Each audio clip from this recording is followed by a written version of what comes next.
తెలంగాణలో సికింద్రాబాద్ అంటే గుర్తొచ్చేది ఉజ్జయిని మహంకాళి టెంపుల్. ఈ ఉజ్జయిని మహంకాళి టెంపుల్ 1815లో సురివి అయ్యప్ప గారు ఒక చెక్క విగ్రహాన్ని ఇక్కడ ప్రతిష్ఠించారు. వారి అనుచర గ్రహంతో ఇక్కడ అమ్మవారి విగ్రహాన్ని, చెక్క విగ్రహాన్ని ప్రతిష్టాపన చేసి అత్యంత వైభవంగా వారి సహకారంతో కొంతమంది వ్యాపారస్తులు ఈ గుడి నిర్మాణం చేయడం జరిగింది. అందులో భాగంగా ఈరోజు మనం సికింద్రాబాద్ ఉజ్జయిని మహంకాళి టెంపుల్ వారి వారసుడైన ప్రస్తుతం చైర్మన్ షూరిటీ కామేశ్వర్తో మనం ఉన్నాం. వారి మాటల్లో మనం తెలుసుకుందాం ఈ టెంపుల్ విశిష్టత గురించి, బోనాల జాతర గురించి వారి మాటలతో మనం ఇప్పుడు తెలుసుకుందాం.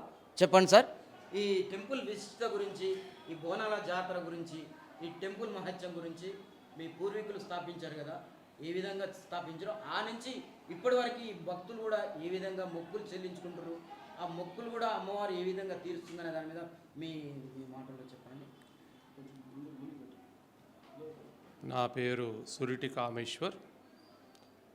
ఇది శ్రీ ఉజ్జయిని మహాకాళి దేవస్థానం సికింద్రాబాద్. పూర్వం దీని గంజ్ బజార్ కూడా అనేవాళ్ళు. సో సురిటి అప్పయ్య 1813 సంవత్సరం బ్రిటిష్ బర్మా యుద్ధం జరిగిన అనివార్య కారణం చేత వీళ్ళొక్క గ్రూపుని ఉజ్జయినికి పంపడం జరిగింది. సో అక్కడ అమ్మవారి అంటే జూన్ జూలై మాసం వర్షాలు పడే సమయం, కిమికీటాలు పుట్టే సమయం కూడా. సో ఆ సమయంలో కిమికీటాలు కుట్టడం చేత కలరా వ్యాధి రావడము, కొంత లక్షలాది మంది చనిపోవడం, ఇటు యుద్ధం నుండి కూడా ఆ రకం కూడా ఓడిపోయే స్థితికి రావడం జరిగింది. సో అక్కడ అమ్మవారిని గట్కాలి అని పిలుస్తారు. ఉజ్జయినిలో అమ్మవారు 6వ శక్తిపీఠము గట్కాలి అని పిలవడం జరుగుతుంది. ఆయన అక్కడ ఆ ప్లేస్లో ఉన్నందుకు అమ్మవారిని ప్రార్థించి, అమ్మ ఈ రోగంతో మేము విముక్తులమయ్యి ఈ యుద్ధంతో మేము విజయం సాధిస్తే నిన్ను మా యొక్క పుట్టిన స్థలంలో మిమ్మల్ని పెట్టుకొని పూజించుకుంటాం తల్లి అని ఆయన అమ్మవారిని వేడుకోవడం చేత ఆ అమ్మవారి ఈయన వేడుకని మన్నించి అదేవిధంగా ఆ రోగంతో ఇదయ్యేది యుద్ధం కూడా జరగడం జరిగింది. అదే ప్రకారం 1815 సంవత్సరంలో ఇక్కడికి వచ్చేసి శ్రీ ఉజ్జయిని మహాకాళి అని పేరు పెట్టడం జరిగింది. ఉజ్జయిని మహాకాళి అనేది మహాకాళేశ్వరుడు గట్కాలి. సో ఇక్కడికి కాళీని తీసుకొని అక్కడ తీసుకుని మహాకాళి అంటే మహాకాళేశ్వరుడు, కాళి అంటే గట్కాలికి కాళి. దీన్ని మహంకాళి అంటున్నారు కదా, మహంకాళి కాదు మహాకాళి దేవస్థానం. దాన్ని ఇక్కడ ఆయన స్వయంగా స్థాపించి ఇక్కడ కట్టించి చేసి మొదలు పెట్టాడు ఇక్కడ. సో ఈ రకంగా పూజలు ఇది అనేది ఆ సమయంలో సురిటి అప్పయ్య గారు అమ్మవారిని ఒక కుంకుమ భరణి రూపంలో తీసుకురావడం జరిగింది ఇక్కడ. సో అమ్మవారి ఈయనకు సాక్షాత్ దర్శనం ఇచ్చారు. ఏ రూపం అయితే దర్శనం ఇచ్చారో అదే రూపం ఈయన ఒక శిల్పి కాదు, as a army soldier. So ఆయన కళ్ళు మూసుకొని ఏదో చెక్కడం చేత అది అమ్మవారి రూపం రావడము, ఆ రూపంతో అక్కడ పెట్టడం జరిగింది. సో దాన్ని ఉజ్జయిని మహాకాళి అని నామకరణం చేసి జాతరలను చేస్తుంది. ఇప్పుడు మన దేవస్థానం అన్నమాట వాటర్ అనేది కంపల్సరీ, శుభ్రత ఇవన్నిటి కావాలి కనుక పక్కకు ఒక బావి తవ్వడం జరిగింది. సో ఆ బావిలో కూడా మాణిక్యాల దేవి అనేది అమ్మవారు కూడా లభించడం జరిగింది. సో అమ్మవారి మాణిక్యాల దేవి కోరిక అనుసారం అమ్మవారిని కుడి పక్కకు పెట్టమని అమ్మవారు చెప్తే అదే విధంగా కుడి పక్కకు స్థాపించడం జరిగింది. సో ఉజ్జయిని మహాకాళి మాణిక్యాలమ్మ అమ్మవారి దేవస్థానం ఇది. దీని తర్వాత ఈ జాతర, అసలు బోనాల జాతర అనేది ఏ విధంగా చేయాలి, ఏ రకం చేయాలి, ఆనాడే తాళపత్ర గ్రంథంలో స్పష్టంగా రాసి ఉన్నది. ఆనాటి నుండి నేటి వరకు కూడా ఆ గ్రంథం ఎలా ఉందో అదే రకంగా ఆ సమయం అప్పుడు జాములు అనేవారు, ఇప్పుడు మనం టైం అంటున్నాం. సో ఆ టైం ప్రకారం ఏ సమయంలో ఏమేమి జరగాలనేది ఇప్పటి కూడా అది పాటిస్తున్నాం. ఆ పాటించడం చేతనే అమ్మవారి ఇంత మహిమగల ప్రతి ఒక్క భక్తుల కోరికలు తీరుస్తూ ఈడ నిండుగా ఉన్నదని కూడా భక్తులు భావిస్తాం, మేము కూడా అదే రకంగా భావిస్తాం.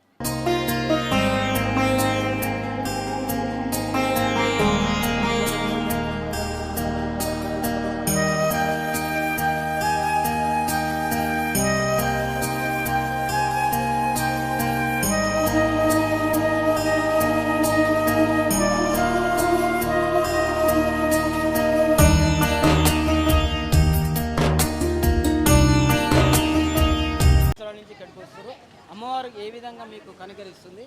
బోనాలు కూడా ఏ విధంగా ఇక్కడ ఆకర్షణీయంగా మీ ఫస్ట్ మీ నా పేరు సుజాత అండి. నేను ఇక్కడనే పుట్టి పెరిగింది, కానీ సైదాబాదు మా అత్తగారిల్లు. ప్రతి ఆషాఢ మాసంలో నేను ఇక్కడ కంపల్సరీ అమ్మవారికి ఓట్ బియ్యం పోయడము, ప్రసాదం తీసుకొని రావడము అలా జరుగుతుంది. నేను కోరిన కోరికలు కంపల్సరీ అమ్మవారు నెరవేరుస్తుంది కాబట్టి కంపల్సరీ అమ్మ దర్శనం చేసుకుంటాను. బోనాల పండుగ అంటేనే ఇక్కడ ప్రత్యేకంగా లస్కర్ బోనాలు అంటారు కదా. అవును. జనాలు కూడా చాలా మంది లక్షల్లో వస్తుండ్రు. ఆ విధంగా మీ ప్రత్యేకంగా దర్శనం అమ్మవారు ఏ విధంగా అనిపిస్తుంది మీకు?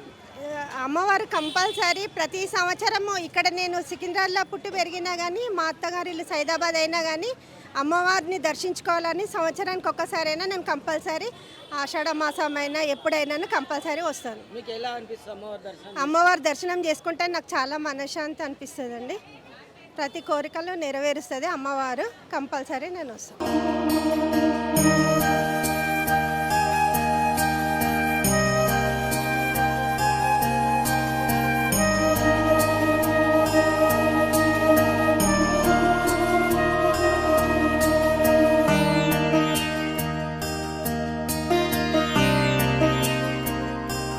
మీరు చెప్పండి, మీరు ఎన్ని సంవత్సరాల నుంచి ఇక్కడికి వస్తారు? ఏ విధంగా అమ్మవారు మీకు కనికరిస్తుంది? ప్రత్యేకంగా అమ్మవారు బోనాలు కూడా అలంకరణ కదా. మీకు ఎన్ని సంవత్సరాలు మీకు ప్రగాఢం? నేను దగ్గర దగ్గర 10 సంవత్సరాల నుంచి వస్తున్నా. నేను ఉండే తార్నాకలో ఉంటాను యాక్చువల్లీ. లైక్ ఏంటంటే అంతకుముందు నేను ఒకసారి వచ్చాను. లైక్ మళ్ళీ దాని తర్వాత నేను ఈ రూట్లో ప్రతి ఒక్కసారి వచ్చినప్పుడల్లా అమ్మని దర్శనం చేసుకొని పోతా. పోయినసారి ఏమైందంటే లైక్ నేను వచ్చాను లోపలికి, దర్శనం అవుతుందో కాదు అనుకున్నాను. అదృష్టం కొద్ది దర్శనం అయింది. ఇప్పుడు కూడా జస్ట్ నౌ ఇప్పుడు అంతా అయిపోయింది, ఆరత అయిపోయింది, క్లోజ్ చేసేసినారు. నేను అట్లా వెళ్ళినాను, డోర్ ఒకసారి ఇట్లా తెరిచినారు, మూసినారు. అది అదృష్టం అంతే. అనుకున్నవి కంపల్సరీ అవుతుంది.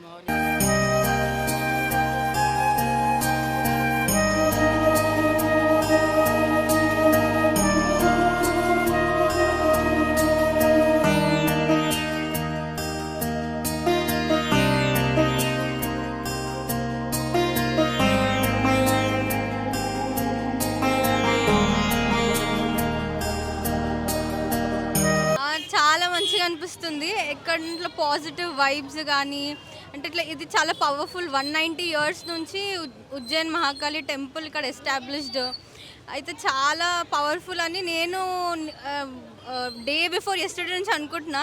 మళ్ళీ ఐ వాజ్ లైక్ క్యాన్సిల్ చేసుకుందాం అనుకున్నా ఏదో సర్కమ్స్టాన్స్ వల్ల. మళ్ళీ నాకు ఏదో డ్రీమ్ వచ్చి no you have to come here అంటే వచ్చాను. So I believe it is powerful. Modi గారు కూడా రీసెంట్గా వచ్చిండ్రు, నీతా అంబానీ కూడా వస్తుందని నమ్ముతారు. సో చాలా పవర్ఫుల్. అందరు విజిట్ చేయాలి ఫర్ వెల్ బీయింగ్. అందరూ ఫ్లరిష్ కావాలా, మనీ వైజ్ అన్నా హెల్త్ వైజ్ అన్నా. సో నమ్మాలి. ఎన్ని సంవత్సరాల నుంచి వచ్చి ఇదే ఫస్ట్ టైమా? లేదు చిన్నప్పటి నుంచి మా అత్తగారు ఇక్కడనే ఉంటారు. చిన్నప్పటి నుంచి మేము ఇక్కడనే వస్తాము, బోనాలు అటెండ్ చేస్తూనే ఉంటాము. కానీ ఇప్పుడు నాకు అది భక్తి అనేది లోపల నుంచి వచ్చింది. సో ఇప్పుడు నేను స్పిరిచువల్ మనస్ఫూర్తికి ఇప్పుడు నమ్ముతున్నాను దేవుణ్ణి. అమ్మవారి పవిత్రత అంటారా? అమ్మవారి పవిత్రత అవును. ఇప్పుడు కూడా మేము వచ్చాము, టెంపుల్ క్లోజ్డ్ ఉండే కానీ నాకు దర్శనం అయితే దొరికింది. సింపుల్గా అయితే లక్కీ. మీకు ఎలా అనిపిస్తుంది? ప్రశాంతత దొరుకుతుంది సార్. మీరు ఎన్ని సంవత్సరాల నుంచి వస్తారు? నేను 4-5 years నుంచి వస్తున్నాను సార్. 84 నుంచి అండి. నేను ఇక్కడనే పెళ్ళయి ఇక్కడికి వచ్చాను. అమ్మవారి గుడి నాది 84లో మ్యారేజ్ అయింది. అప్పటి నుంచి అమ్మవారి దర్శనం చేసుకుంటా, కోరుకున్న కోరికలు అన్నీ నెరవేరుతాయి. నేను కంపల్సరీ వస్తాను. ఆ దర్శనం ఎక్కిస్తాము, అనుకున్నప్పుడు ఎక్కిచ్చేసి ఇది చేసుకున్నాం. ప్రతి బోనాల పండగకి కంపల్సరీ నేను ఈ అమ్మవారిని వచ్చి దర్శనం చేసుకొని నేను చిన్నప్పుడు 10 ఏళ్ల నుండి వస్తున్నానండి. అప్పటి నుండి మేము టికెట్లో ఉంటాం, జూబ్లీ బస్. అమ్మవారికి హోమం కూడా చేస్తాం, చండీ హోమం. मैं बात करते सर, मंकालम्मा की मंदिर है ये मंदिर है। मैं 60-70 साल से आती।